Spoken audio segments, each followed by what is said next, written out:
Olá, somos o Grupo Guardiões dos Dados. Vamos apresentar o projeto final do curso de mineração de dados complexos da Unicamp. Nosso objetivo é detectar um perfil de clientes inadimplentes. Atualmente, o mercado financeiro enfrenta um grande desafio, que é conceder crédito. É um dos principais produtos do banco e, tendo em vista as constantes mudanças, é cada vez mais difícil identificar esse perfil de cliente. Um conjunto de dados consiste em informações sobre clientes, distinguindo entre aqueles que são adimplentes e não adimplentes. Temos informações sobre a operação realizada, saúde financeira, entre outros. Nas características disponíveis, nós temos 35 features, incluindo dados categóricos e contínuos, um pouco mais de 53 mil registros. Vale destacar também que o data frame foi verificado, não há valores nulos ou duplicados, e verificamos que a nossa variável alvo está desbalanceada. Só temos 9% de registros que constam inadimplente. Analisamos também as características numéricas, observamos que as escalas estão bem diferentes, então vamos indicando também a necessidade de realizar uma normalização. E como estamos lidando com o problema de classificação, nosso modelo principal vai ser de classificação. As features elas se organizam em três grupos: informações da operação, informações do cliente e informações do cliente de histórico. Informações da operação, temos valores de empréstimo solicitado, financiado, aprovado. As informações do cliente, qual é a subclassificação pelo banco, qual a duração do emprego, qual é o tipo de propriedade que ele possui, e o histórico é quanto tempo que ele ficou em atraso e o total de cobrança nos últimos 12 meses. Observando aqui a distribuição das features, nós podemos observar três casos. A distribuição normal, como loan amount, funded amount.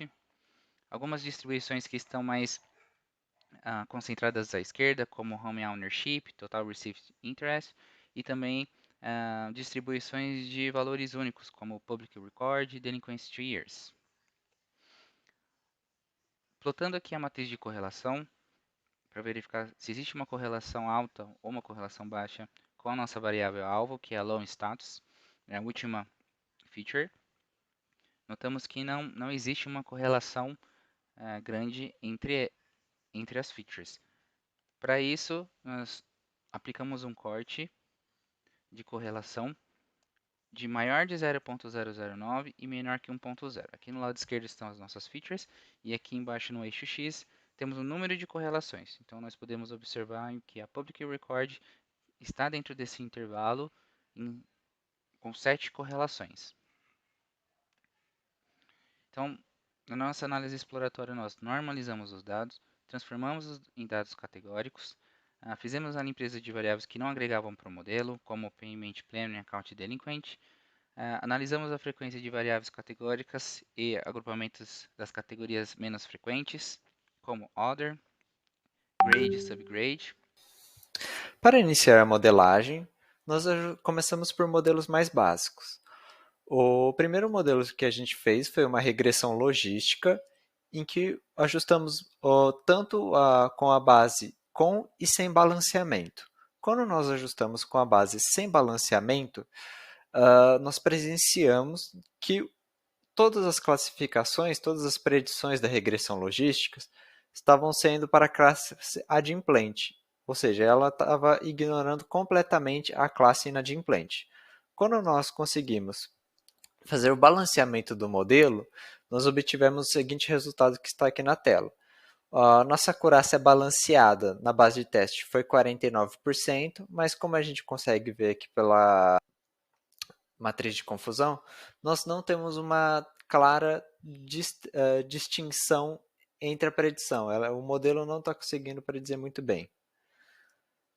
Quando nós testamos um modelo um pouquinho mais complexo, que é o LightGBM, nós obtivemos resultados um pouco melhores. Nossa acurácia balanceada do teste saiu de 49% para 50%, mas mesmo assim o modelo não está conseguindo distinguir as classes da resposta. O melhor modelo que conseguimos chegar foi o modelo de Random Forest, Nele nós conseguimos ajustar o balanceamento através de um próprio parâmetro que tem dentro da função Random Forest, lá no scikit-learn, e os resultados que obtivemos foram os seguintes. A nossa acurácia balanceada no teste foi de 52%, que são 2 pontos percentuais a mais do que a gente obteve no modelo anterior, o LightGBM, e algumas métricas complementares foi que a nossa acurácia global foi 54% na base de teste, a nossa precisão foi de 10%, o nosso recal foi de 41% e o nosso F-score foi abaixo de 20%. Aqui a gente tem a matriz de confusão e a curva ROC.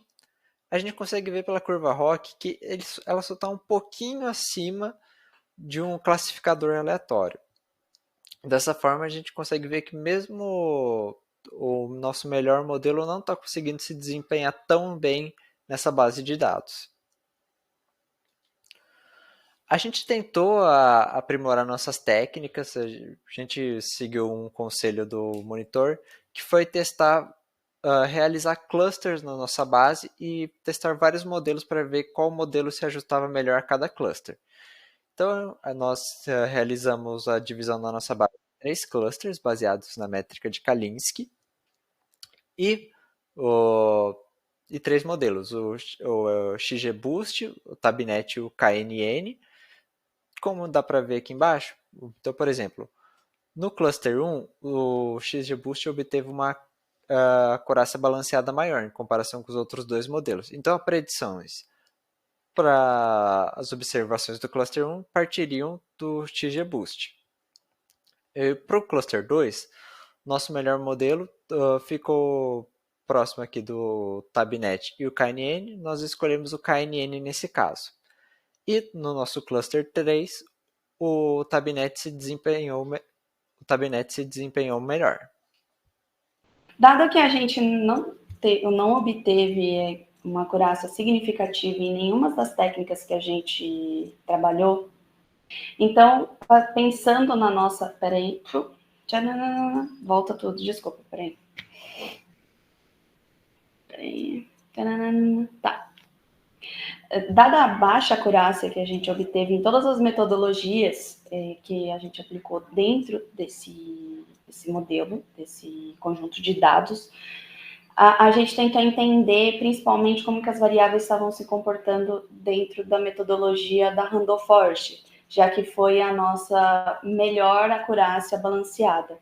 Então, pensando nisso, trouxemos os valores do SHEP, que são valores, contribuições, importância das features baseada na teoria dos jogos.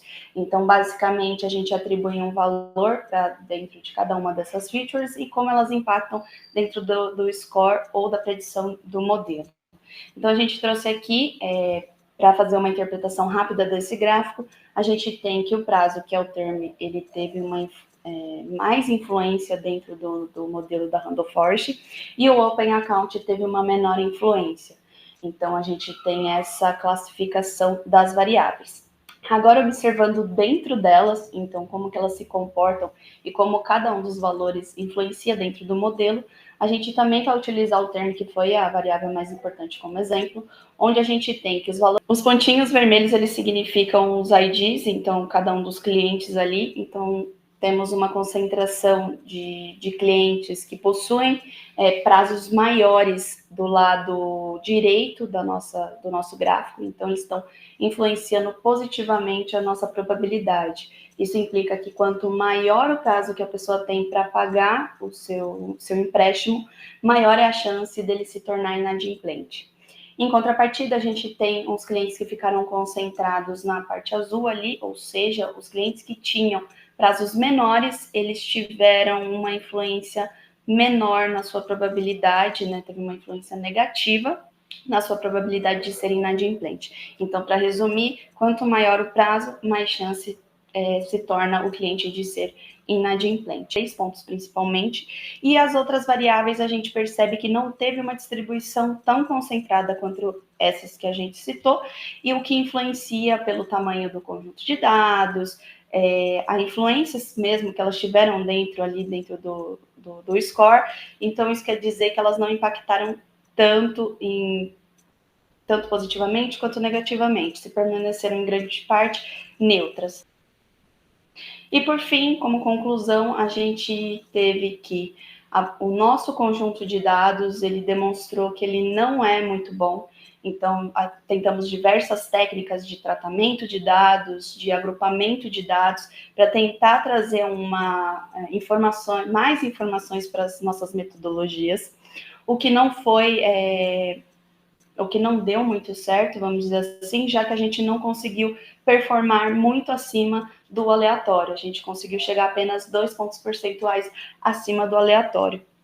Pensamos também em trazer técnicas um pouquinho mais robustas, mas como a gente demonstrou anteriormente, não tivemos nenhum acréscimo ao que a gente já conseguia antes com uma técnica não tão robusta, o que implica que o nosso principal problema, o nosso principal desafio foi a base de dados. Então, podemos dizer que o mercado financeiro é realmente muito complexo. Para a gente conseguir trazer um mapeamento bom de um cliente, a gente precisa de mais informações, principalmente das informações históricas, para a gente conseguir fazer um mapeamento um pouco melhor e tentar trazer metodologias mais eficazes.